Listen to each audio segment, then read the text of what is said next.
Guys, welcome back to another episode of the Exceptional Scrum Master podcast. My name is Yinka and I remain your online Agile coach.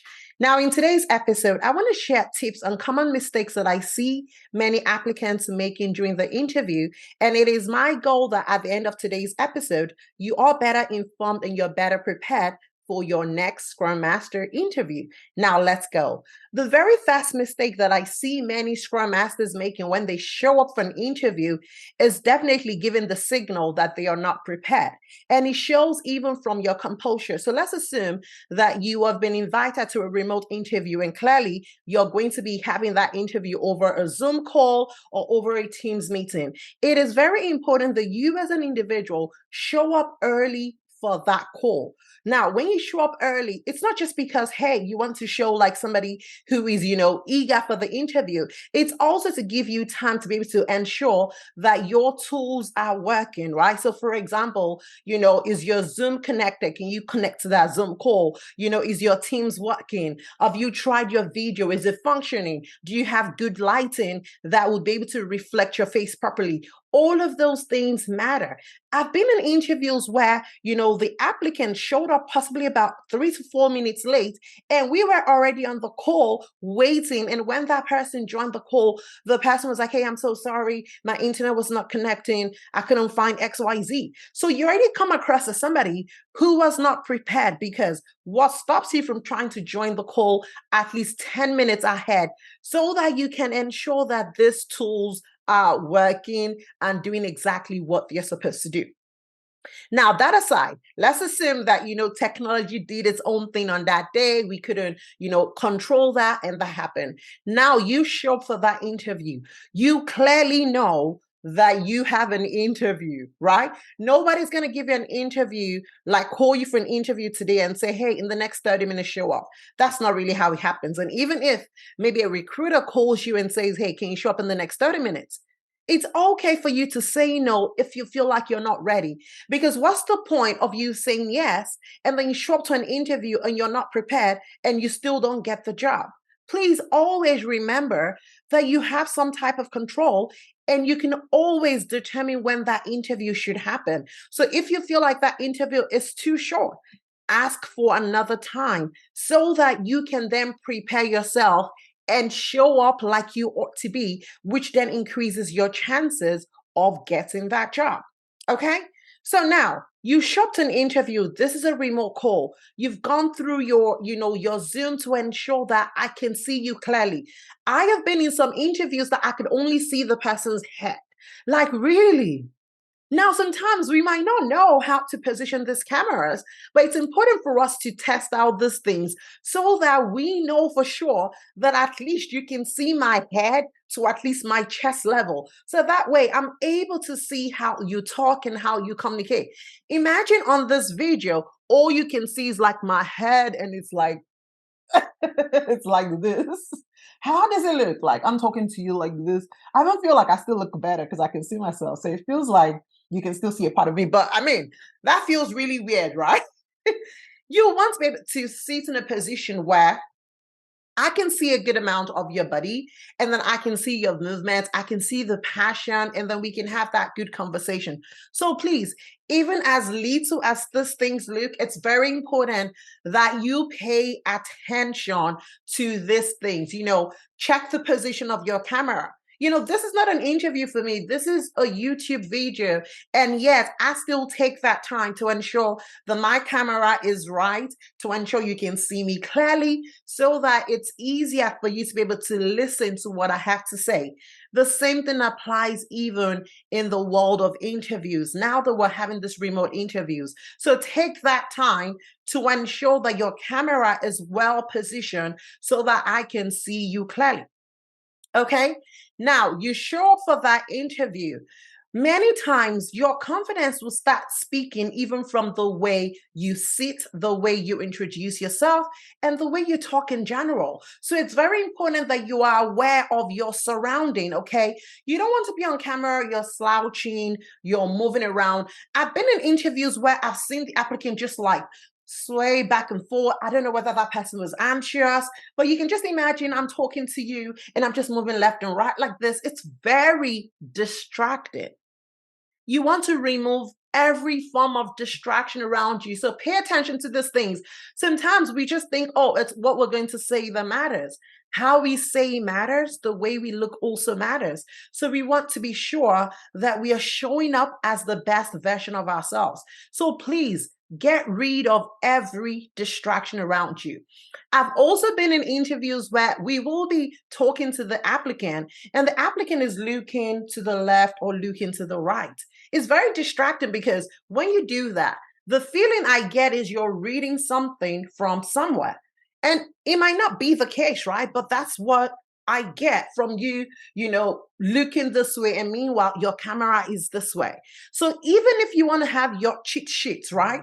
Position it around your camera so that at least as you're looking at that camera, maybe your note is behind your camera where you can hang it. And then you're still able to see some of your key points that you want to talk about. But you need to know where your camera is facing and then position your cheat sheet if you want to have that around you. Not that your camera is facing this way and then your cheat sheet is this way and you're like, blah, blah, blah, blah, blah. And I'm like, where are you looking at? Right? And sometimes, your interviewer might not say anything, but they're taking notes and all of these things can be used against you. All right. Now let's get to the serious part. So let's assume that you show up, you sit properly, your camera is positioned, and now it's time to talk. When your interviewers appear on the call, it's very important that besides you saying, good morning or good afternoon, it's very important, or I feel like it's necessary for you to take it a step further to ask extra questions. What that does is it breaks the ice. When you just show up and you're like, oh, good morning, good afternoon, and you keep quiet, you're already giving us that, that atmosphere that, oh, I'm ready to go. Let's just do it. Right. And we would just go, go, go, go, go. But if you kind of like put a bit of flavor into the atmosphere, for example, good morning, Joseph. How are you doing? How is your day going? And then that gives me, the interviewer, the opportunity to say, hey, my day is going really well. How is yours going? Right? You can also even look for something around me. So let's say I am the interviewer, right? There are certain things behind me that you can pick to just say, oh, that's a nice painting, even if you don't think it's nice, right? Just to strike up a conversation, right? And I'm like, oh, really? Thank you. Right?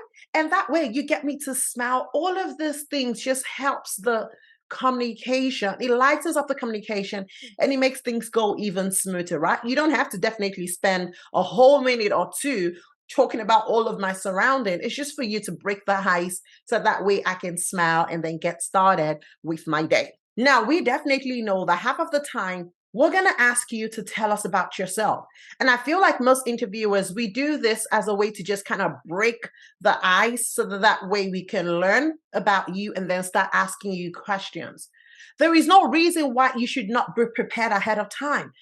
It's so disappointing when I'm on a panel and I ask you to tell me about yourself and you can't even respond. I'm like, if you can't tell me about yourself, then what can you really do?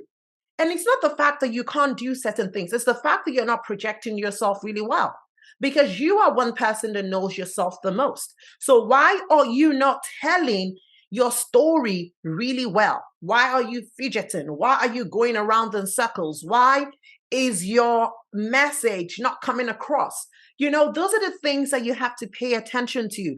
So for you to be better prepared, you know that there's a possibility that this question will be asked. Why don't you take that extra step to go write what your response will look like? Now, you might end up not saying everything that you wrote down, but at least you are prepared. And then you have a line of thought that makes you come across as a professional. The truth of the matter is when you're talking to somebody and you're trying to think of things, it comes across in your communication because you're going to show that, hey, I'm just trying to gather my thoughts and I'm trying to figure out what to say. But when you've practiced it before time, it's much easier. It's going to flow. And then it'll be much easier to communicate exactly what you want to communicate. Now, you don't have to spend forever on that question. But once you've practiced that question, you'll be able to draw out certain points that will be necessary for that job. Also, when we're asking you to tell us about yourself, please keep everything extremely personal out of your response. Ensure that it's strictly professional. And if you're still trying to figure out how to get more tips, I have a video that talks about how to answer the question, tell me about yourself. So just go through my YouTube and you will find that video. Okay?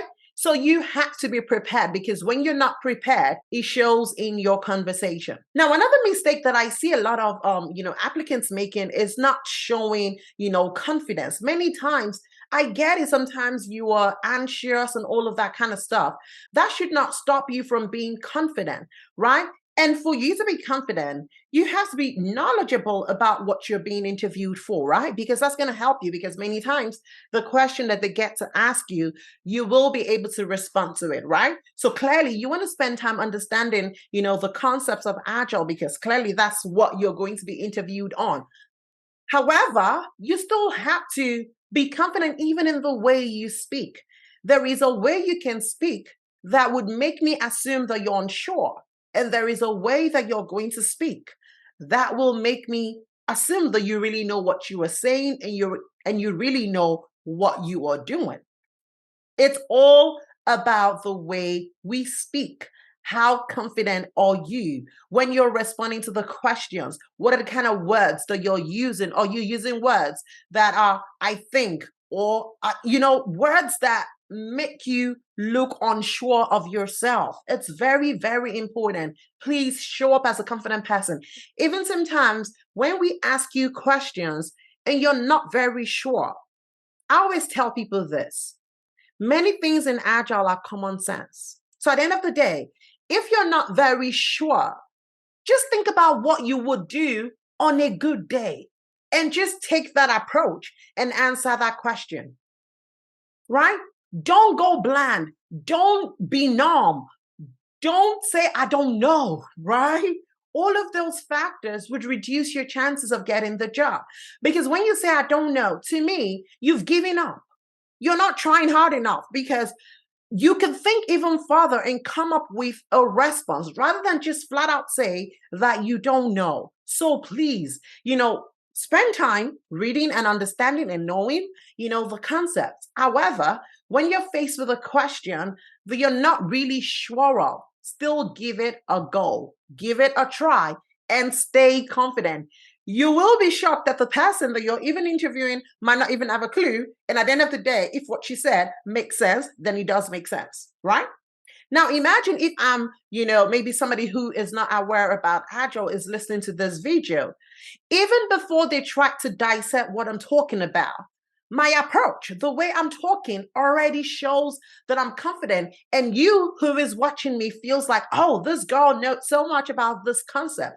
Guess what? It's not only because of the things that I'm saying, it's also how I am saying it. It's how I am showing up. And that's why you guys love my channel. And that's why you guys, subscribe to it and keep listening over and over again. So you need confidence. You need to let it take over your being in the way you talk, in the way you sit, in the way you look, in the way you communicate. It is very important. And this is one of the mistakes that I see a lot of applicants making. They are not showing up confident. So it's so easy for me to know that you don't have a clue. It's so easy for me to know that you only have book knowledge and you don't have the real experience. And you're the one giving away that vibe. You're the one literally putting those answers in my hands. You're indirectly telling me, I don't have a clue. Please help me. That's what you're doing by some of this, attributes. And you do that unconsciously. Now, I get it. Many of the reasons that makes us, lack confidence, during these interviews is because of imposter syndrome. Many times we think that, because we have very little experience, you feel like, I shouldn't be saying this or I shouldn't be saying this. The truth of the matter is nobody cares. We want somebody who can do the job, and it's your responsibility to show up to, these interviews and prove to us that you can do the job. Nobody cares whether you have 10 years of experience, 5 years of experience, 20 years of experience. Can you show me that you can do this job? That is what I care about. Many times, even when I take a look at the resume, Many times, I don't even pay attention to the years of experience you have. I pay attention to what you're going to say, how you're going to tell me, the things that you've done, how you've supported your team, the impact you've made, the value, that you've created in the organizations that you've supported. That is what I care about. And that's what you should show. So you are the one who is killing yourself. You're the one telling yourself, I don't have this experience. I don't really know how to do this job. We don't know, and we really don't care. We think you can do it, and that's why you have been called. So show up and show out. And just kill that negative mindset, that negative thought that keeps telling you that you can't do it. The fact that you are called means that we think you can do it. And it's now up to you to prove to us that you can do it. Got it? Okay. Now, another common mistake that I see many of, the Scrum Masters making is the fact that they don't really have an understanding of the role, and it shows in the way you answer some of these questions.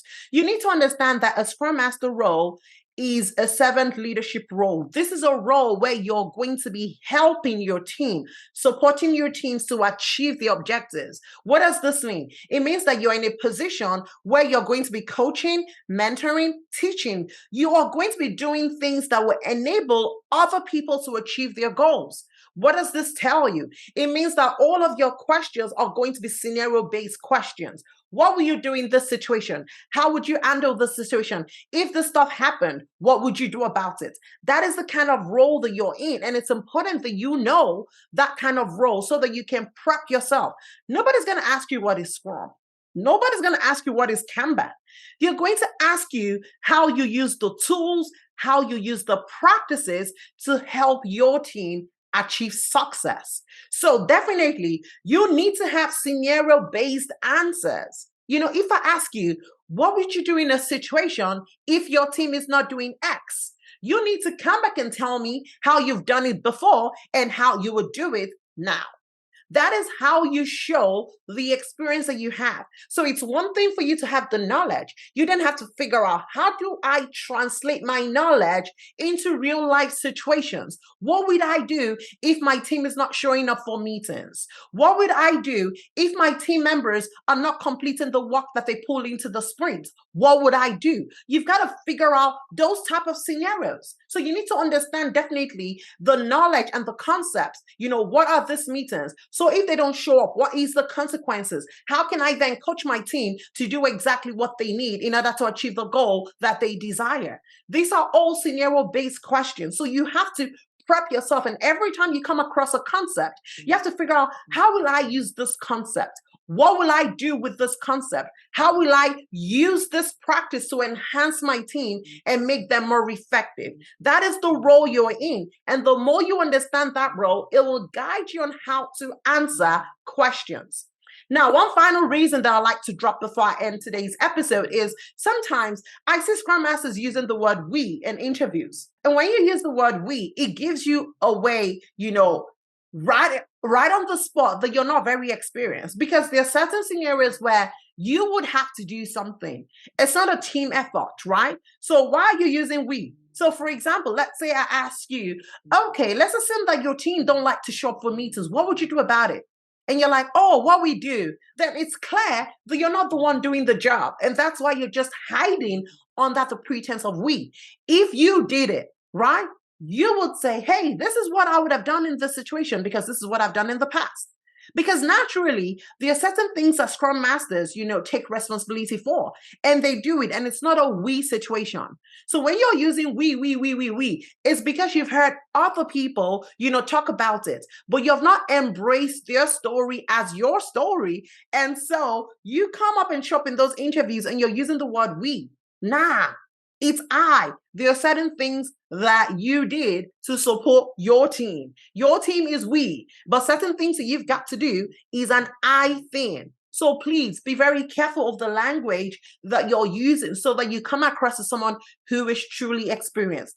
I'd like to remind you again that this Scrum Master role, even though it requires you to be experienced, it requires you to be knowledgeable, it is not impossible for you to get the job.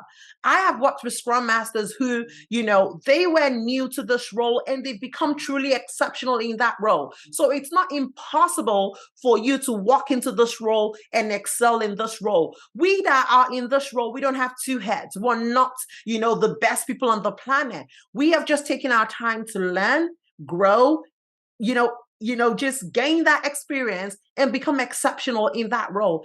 And you can do the same for yourself. So today's video is to encourage you to know that, first of all, you can do it. Once you have that right mindset, you will be able to take care, of every wrong mindset and negative thoughts that are imposing, your thoughts and telling you that you can't do it. And once you are confident that you can do it, then you will be able to show up more confident. And then all of these tips will be able to then help you on your interview. So this is me wishing you the best as you apply for those jobs. And please do not stop pushing. Do not stop chasing your goals. Stop telling yourself that the market is saturated. Every industry is saturated, yet people still have jobs. So keep pushing, keep fighting, keep learning, keep growing, keep applying, and eventually you are going to get that job. And as always, if you're interested in having me coach you, click on the link below for my group coaching program that kicks off in the next few weeks. I think so. I think the new date is now September. It used to be August, but it's now September. So click the link below. Send me an email if you have any question.